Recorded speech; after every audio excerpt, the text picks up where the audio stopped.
नमस्कार, आप देख रहे हैं इंडिया न्यूज़ 24 HD। मैं हूं आपके साथ गोपाल ठाकुर। जैसा कि दर्शकों आप लोगों को हम दिखाते रहते हैं राष्ट्रीय स्वयंसेवक संघ के कार्यों को और किस तरह राष्ट्रीय स्वयंसेवक संघ कार्य करता है। और मैं भाई साहब आपसे जानना चाहूँगा कि राष्ट्रीय स्वयंसेवक संघ के बारे में बहुत से जो लोग हैं जो नहीं जानते हैं, बहुत से वर्ग जो पिछड़ा हुआ है, संघ किस तरह से कार्य करता है, संघ क्या है। मेरा सबसे पहला क्वेश्चन आपसे ये रहेगा कि संघ क्या है और इसमें क्या कार्य होता है। देखिए, संघ को इस प्रकार बताना बहुत कठिन कार्य है कि संघ क्या है, क्योंकि जो व्यक्ति संघ में आएगा, संघ को देखेगा, संघ को समझेगा, उसके साथ जुड़ेगा, तो वही निश्चित है जान पाएगा कि संघ क्या है। और जितना हम अलग तरीके से देखते हैं तो संघ उतना ही अलग तरीके से दिखता भी है। जो लोग बाहर के स्वरूप से संघ को देखते हैं उनको संघ थोड़ा बाह्य रूप में दिखता है। जो अंदर आके उसकी वास्तविकता को समझते हैं कि संघ पूरे समाज के अंदर कितना बड़ा समाज के सुधार का कार्य, समाज को खड़ा करने का कार्य, प्रकृति पर्यावरण संरक्षण का कार्य, अपनी संस्कृति के बचाने का कार्य और संपूर्ण दुनिया को सुरक्षित और शांति के मार्ग में ले जाने का कार्य कोई कर रहा है, तो बहुत बड़ी मात्रा में राष्ट्रीय स्वयंसेवक संघ कर रहा है। अच्छा, इसको नाम दिया गया भाई साहब राष्ट्रीय स्वयंसेवक संघ, इसका पूरा अर्थ क्या निकलता है? यानी कि अपने स्वयं की प्रेरणा से देश के लिए, राष्ट्र के लिए कार्य करने वाला, तो वो राष्ट्रीय स्वयंसेवक संघ का स्वयंसेवक होता है। इस प्रकार यह नाम दिया गया है। फिर इन तीनों शब्दों की व्याख्या बहुत विस्तृत है। राष्ट्रीय, फिर एक स्वयंसेवक, फिर संघ, तीनों की अलग अलग एक बड़ी व्याख्या है। तो अभी इसके विस्तृत चर्चा में नहीं जाते हैं, लेकिन स्वयं की प्रेरणा से बिना कुछ चाहते हुए, जैसा अपने परम पूजनीय सरसंघचालक जी कहते हैं, देश के लिए जिनके अंदर देने का भाव है और वैसे भाव से जो लोग कार्य करते हैं वो स्वयंसेवक होते हैं, वो कार्यकर्ता होते हैं। और ऐसे ही लोग इसमें कार्य कर पाते हैं, स्वतंत्रता सुखाए के लिए ये कार्य करते हैं, अपनी प्रेरणा से कार्य करते हैं। ज़िंदगी को अच्छा लगे, भारत और अच्छा बने, देश अच्छा हो, मातृभूमि परम वैभव पे पहुँचे, इसके लिए कार्य करते हैं, वो कार्यकर्ता होते हैं। यही राष्ट्रीय स्वयंसेवक संघ है। जैसे नए नए युवा हमारे संघ से जुड़ें और उनको जानकारी नहीं है, अभी आपने बताया संघ के बारे में, तो उनसे आप क्या कहना चाहेंगे, किस तरह से उन्हें जुड़ना चाहिए संघ से? देखिए, ईश्वर ने हमको जन्म दिया है तो हम सभी को निश्चित है एक अच्छा ध्येय यानी कि अपनाना ही चाहिए, जिसको हम लोग बोलते हैं दिव्य ध्येय की ओर तपस्वी जीवन भर अविचल चलता है। तो इस प्रकार से जब हम जिंदगी को जीते हैं, अपनी ज़िंदगी के जीने के लिए बहुत प्रकार की सुख सुविधाओं को जुटाते हैं, तो हमको ये भी ध्यान में आना चाहिए, जिस मातृभूमि ने हमको पाला है, पोषा है, बड़ा किया है, सारे प्रकार की सुख सुविधाएं दी हैं, तो उस मातृभूमि के लिए भी हमारा कुछ कर्तव्य है। तो हम सभी युवा साथी, क्योंकि युवाओं के अंदर एक शक्ति होती है, वही बड़ी मात्रा में परिवर्तन करने का कार्य करते हैं, तो वो एक मन में भाव लाएंगे कि नहीं, यह देश हमारा, इस देश के लिए भी हम भी कुछ करेंगे। जैसा बोलते हैं माता भूमि पुत्रो अहम पृथिव्याः, तो निश्चित है यह देश समृद्धि सारी देश बनेगा, शक्तिशाली देश बनेगा। अपना समाज जो आज जहाँ दुख कष्ट परेशानियाँ दिखाई देती हैं, वो सारे प्रकार की बातें भी धीरे धीरे दूर होंगी और अपना देश एक खुशहाली से पूरा भर जाएगा, अच्छे रंगों से भर जाएगा, सुख सुविधाओं से भर जाएगा, जीवन अच्छी तरह से यापन कर सकते हैं। ऐसा हमारा देश पूरी दुनिया को प्रेरणा देने वाला देश बनेगा। तो राष्ट्रीय स्वयंसेवक संघ एक बहुत ही बड़ी चीज़ है। इसमें हिंदुओं को जगाने के लिए सबसे बड़ा कार्य किया जाता है, इसको लेकर क्या कहना है आपको? क्योंकि हिंदू जगे तो विश्व जगेगा, ऐसा हम लोग गीत बोलते हैं।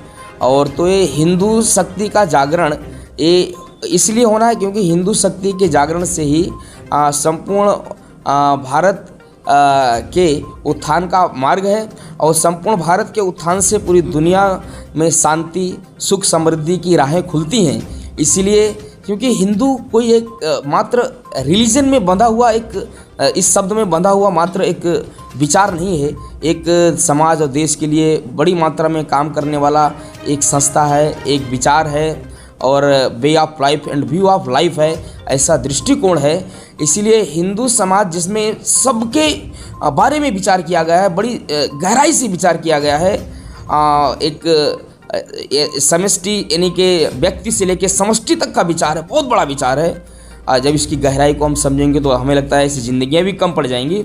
इसीलिए यह विचार सत्य सनातन विचार है, जिस सच्चाई को दुनिया को धीरे धीरे समझ में आएगा, लेकिन हम सब लोग धीरे धीरे जुड़ने का प्रयास कर रहे हैं। और आज जो लोग स्वयंसेवक हैं, थोड़े दिनों के बाद कुछ लोग स्वयंसेवक हो जाएंगे। धीरे धीरे हिंदुत्व पूरी दुनिया में सच्चाई का रास्ता है, तो वो रास्ता सबको अपनाना ही पड़ेगा, उधर आना ही पड़ेगा। इसीलिए प्रकृति, पर्यावरण, मनुष्य, जीव जंतु, पेड़ पौधे सबके बारे में सोचने का कोई काम करता है और संपूर्ण दुनिया के बारे में सोचने का काम करता है, वह यह हिंदुत्व है जो स्वामी विवेकानंद ने पूरी दुनिया के अंदर दिया। वह यह हिंदुत्व है जो हिंदुत्व पूरी दुनिया के कल्याण के लिए काम करता है। वह हिंदुत्व है, यह हिंदुत्व पूरी दुनिया को एक ताकतवर दुनिया बनाना चाहता है। वो दुनिया समाज के कल्याण के लिए कार्य करे, ऐसी दुनिया बनाना चाहता है, ऐसा मनुष्य बनाना चाहता है, वो हिंदुत्व है। इसलिए ऐसा हिंदुत्व बहुत विराट और विशाल हिंदुत्व है। हिंदू संस्कृति के बट विशाल, जिसकी चोटी नभ को छूती जड़, जिसकी पहुँच रही पाताल, ऐसा बोलते भी हैं। जैसे भाई साहब हिंदू राष्ट्र घोषित होना चाहिए हमारे हिंदुस्तान, इसको लेकर आपका क्या मानना है? हम सब नेक काम करें, अच्छा काम करें, मिल के काम करें, साथ साथ चलें, साथ साथ रहें, कोई द्वेष भाव ना हो और अपने साथ साथ परोपकार के भी कार्य करें। यही हिंदू राष्ट्र है। बस इसकी कल्पना हम सब लोग मिल के करते हैं। तो इस व्याख्या से यही व्याख्या पूरी दुनिया के लिए भी है। स्वामी विवेकानंद जी ने कहा कि हम जहाँ हैं वहाँ अच्छा करें। तो यही हिंदू की सोच है और यही हिंदू राष्ट्र है। अपने सनातन धर्म को बहुत से लोग सनातन धर्म पे उंगलियां उठती हैं कभी कभी, तो उस पर भी उनका भी किया जाता है समाधान। लेकिन सनातन धर्म को लेकर क्या कहना चाहोगे अपने युवाओं के लिए, अपनी बहन बेटियों को लेकर जो लव जिहाद के चक्कर में पड़ते हैं? सनातन धर्म और लव जिहाद, इन दोनों चीज़ों के बारे में और क्या कहोगे आप? जो अन्य विचार के लोग हैं उनकी कुछ साजिशें हैं, उनको समझना ज़रूर चाहिए। साजिश के तहत वो हमारी बहन बेटियों को फंसाने का काम करते हैं। बहन बेटी कोई भी हो, बहन बेटी है जी, लेकिन उसको जो साजिश के तहत फंसाते हैं वो गलत है। उसके साथ उनके साथ कैसा कैसा दुर्व्यवहार, अत्याचार होता है, हम आए दिन अखबारों में, टेलीविज़न में, सोशल साइट्स पे देखते हैं। इसलिए लव जिहाद एक निश्चित है जो गलत विचार के जो लोग हैं, गलत मानसिकता के लोग हैं, उनके द्वारा अपनाया गया एक कुकृत्य तो है ही। वास्तव में हम सभी बहन बेटियों को बचना चाहिए, नौजवानों को सतर्क रहना चाहिए और ये सत्य सनातन अपनी जो संस्कृति है इस पे हम जो विचार करेंगे, इस रास्ते पे चलेंगे और वो लोग भी इस रास्ते पे अगर समझने की कोशिश करेंगे तो मन में ऐसी विकृति नहीं आएगी। एक जब दिमाग में भिन्न भिन्न प्रकार के भेद होते हैं तो ये सारी चीज़ें आती हैं। इसीलिए हमारे बहनों को, हमारे नौजवान साथियों को अपने विचारों पर दृढ़ रहना, अपने विचारों पर चलना, क्योंकि सच्चाई का मार्ग ये हमको सब दिखाने वाला है। तो भाई साहब संघ किस तरह से कार्य करता है? जैसे अपने मथुरा में महानगर भी होता है, या इसमें कितने नगर होते हैं, कितने क्षेत्र होते हैं, किस तरह से बटा होता है, उसके बारे में और आप थोड़ा विस्तार से बताइए। अपने राष्ट्रीय स्वयंसेवक संघ में कई प्रकार की इकाइयां हम अलग से बनाते हैं। तो जैसे मथुरा पूरा है तो मथुरा को 3 जिलों में बांटा है, मथुरा महानगर, वृंदावन जिला, कोसी जिला। और इसमें भी फिर अलग अलग इकाइयाँ हैं। जैसे मथुरा महानगर के अंदर 10 इकाइयाँ, 10 नगर तय किए हैं, 2 भाग हैं। तो उसके अतिरिक्त फिर नीचे बस्तियाँ हैं। तो अपना कार्य बस्ती तक होना चाहिए, यहाँ तक हम लोग सब लोग विचार करते हैं। और हमारा इसका एक पुख्ता माध्यम है, जो हमारा तंत्र है वो है राष्ट्रीय स्वयंसेवक संघ की लगने वाली शाखा। तो उस शाखा के माध्यम से हम धीरे धीरे समाज में जाते हैं और वो समाज अच्छा समाज बने इसके लिए प्रयास करते हैं। सभी वर्गों में संघ का काम हो इसके लिए प्रयास करते हैं। हमारा काम सर्वव्यापी यानी कि सभी भौगोलिक क्षेत्र में होना चाहिए, सर्वस्पर्शी सभी वर्गों में, सभी जाति बिरादरी में होना चाहिए। इसके लिए हम सभी काम करते हैं। तो यह कार्य धीरे धीरे अपना चल रहा है और नीचे तक हमारा काम बढ़े सभी उसमें, इसके लिए अपने सभी कार्यकर्ता निरंतर प्रयासरत रहते हैं। जैसे भाई साहब अभी आपने बताया शाखा, संघ की जो शाखा लगती है, उससे अभी हमारे दर्शक जो नहीं जानते हैं शाखा के बारे में, वो कैसे जुड़ें शाखा से और शाखा में क्या सिखाया जाता है उनको? आसपास में जहाँ जो लोग रहते हैं उनके क्षेत्र में कहीं ना कहीं शाखा लगती है, क्योंकि अभी बहुत नीचे बस्तियों तक काम अभी एक स्टेप का रह गया है। नगरों में काम है, बस्तियों में, अधिकतर बस्तियों में, अपने महानगर की तो सभी बस्तियों में शाखा है। तो आसपास शाखा जो बस्तियों में लगती हैं, वहाँ के लोग वहाँ जाएंगे तो समझ पाएंगे कि शाखा पे क्या क्या होता है। वास्तव में व्यक्ति को अच्छा बनने के लिए जिन गुणों की आवश्यकता होती है, उन गुणों का निर्माण एक स्थान पर जाकर ही किया जा सकता है। तो वहाँ जो शाखा पे शारीरिक का कार्यक्रम होते हैं, बौद्धिक के कार्यक्रम होते हैं, भारत माँ की वंदना के गीत होते हैं। तो इनके माध्यम से अपने मन में धीरे धीरे संस्कार पड़ता है और वो संस्कार युक्त व्यक्ति ही समाज में, देश में परिवर्तन का कार्य कर सकता है। ऐसे व्यक्ति निर्माण का कार्य राष्ट्रीय स्वयंसेवक संघ की शाखा में होता है।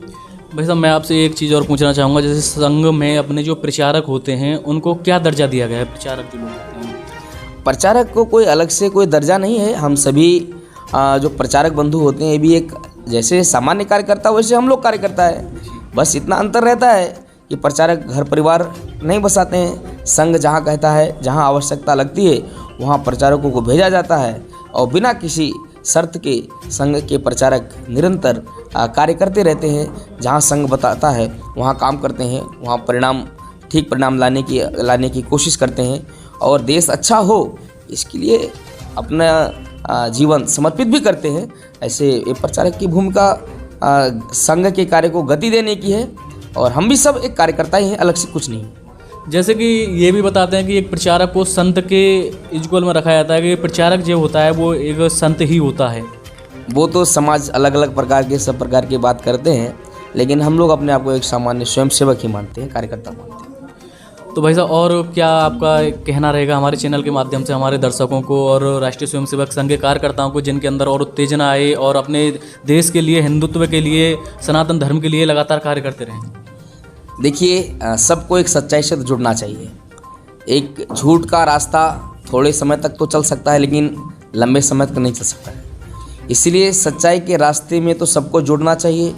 जो लोग अभी भ्रमित हैं वो थोड़े समय के बाद ठीक हो सकते हैं, लेकिन अंततोगत्वा उनको सच्चाई के रास्ते को ही अपनाना पड़ेगा।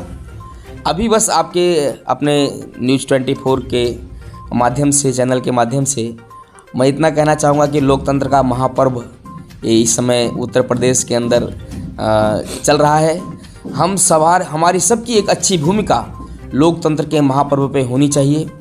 जातिगत विचार से ऊपर उठकर, राजनीतिक दलगत विचारों से ऊपर उठकर जो राष्ट्र के लिए काम करेंगे, जो देश के लिए काम करेंगे, जो हिंदुत्व के लिए काम करेंगे, उनके साथ चलकर, और जो अपना प्रदेश का नेतृत्व है, प्रदेश का नेतृत्व अच्छे व्यक्ति के हाथ में रहे तो निश्चित है प्रदेश की अच्छी नीतियां बनेंगी।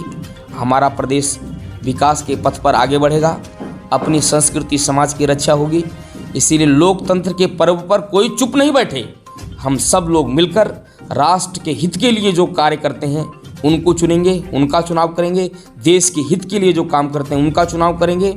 जो मंदिर के सुरक्षा की बात करते हैं, जो बहन बेटियों की सुरक्षा की बात करते हैं, हम उनके साथ होंगे, ऐसा विचार करना चाहिए। इसलिए रामधारी सिंह दिनकर ने लिखा है, जो तटस्थ हैं समय लिखेगा उनका भी अपराध। ऐसे अवसर पे हमें चुप नहीं बैठना है, ऐसे ही विचार के लिए कार्य करना है, राष्ट्रवाद के लिए काम करना है, देश के लिए काम करना है। ऐसे व्यक्तित्व को चुनना है। व्यक्तिगत बहुत सारी हमारे मन में भेद हो सकते हैं, बातें हो सकती हैं, लेकिन उनको एक साइड में रख के इस समय राष्ट्र के लिए विचार करना, देश के लिए विचार करना, समाज के लिए विचार करना हमारी सबकी जिम्मेदारी है। माताओं बहनों की जिम्मेदारी है, नौजवान साथियों की जिम्मेदारी है, बड़े बुजुर्गों की जिम्मेदारी है, समाज के सभी नागरिकों की जिम्मेदारी है। इतना मेरा कहना है। भाई साहब, अभी आपने चलो चुनाव की बात की है तो उस पर भी एक चर्चा कर देते हैं। जैसे अभी राम मंदिर बना है तो उसमें राष्ट्रीय स्वयंसेवक संघ का पूरा सहयोग रहा है राम मंदिर बनवाने में, और उसमें अपने मोदी जी, प्रधानमंत्री जी, योगी जी हैं, उनका भी पूरा सहयोग रहा है। मुद्दा उठता है कृष्ण जन्मभूमि का।